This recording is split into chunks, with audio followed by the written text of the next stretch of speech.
Bismillahirrahmanirrahim. Men doktor Firdavsmun. Menin suroom Dajjal tuuralı. Bir neçe hadisтерде Пайғамбарыбыз sallallohu alayhi vasallam Dajjal azgırından eskertken. Kebir hadisтерден bizge ma'lum, Dajjal har bir uyga kirip barat. Jana anın içip bolbой turgan suusu, jana küydürбөй turgan otu bolot. Oşodon ulam biz televizordu Dajjaldın bir körünüşü desek bolobu. Карындаşыбыз Dajjal жөнүндө сурады. Чындыгында Dajjaldan эскерткен көптөгөн сахih hadisler бар. Бирок кээ бир адамдар Dajjal телевизор деп айтышат. Анткени Dajjaldын bir көзү бар, телевизордун да bir экраны бар деп айтышат.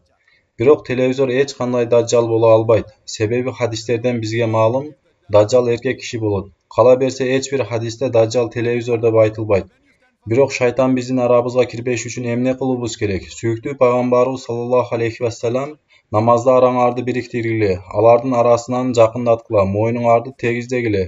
Жаным колумда болгон затка ант ичем, шайтандардын саптагы ачык жерлерине козудай болуп кирип жатканын көрөмүн деп айтты. Кудум ушу маанидеги хадис Абу Давуд сунандарынын 1-китеби намаз бөлүмүнүн 666-хадисинде келген. Намазда саптарды оңдогула, желкеңерди теңдегиле, ачык жайларды толтургула, шайтан үчүн ачык жай калтырбагыла деген. Бирок ушуну айтып өтүү керек, телевизор Dajjaldын пропаганда жана үгүт куралы болушу мүмкүн. Андыктан ага жол бербегиле. Телевизор жана медианы чындыкты үгүттөөчү каражат катары кабыл кылгыла.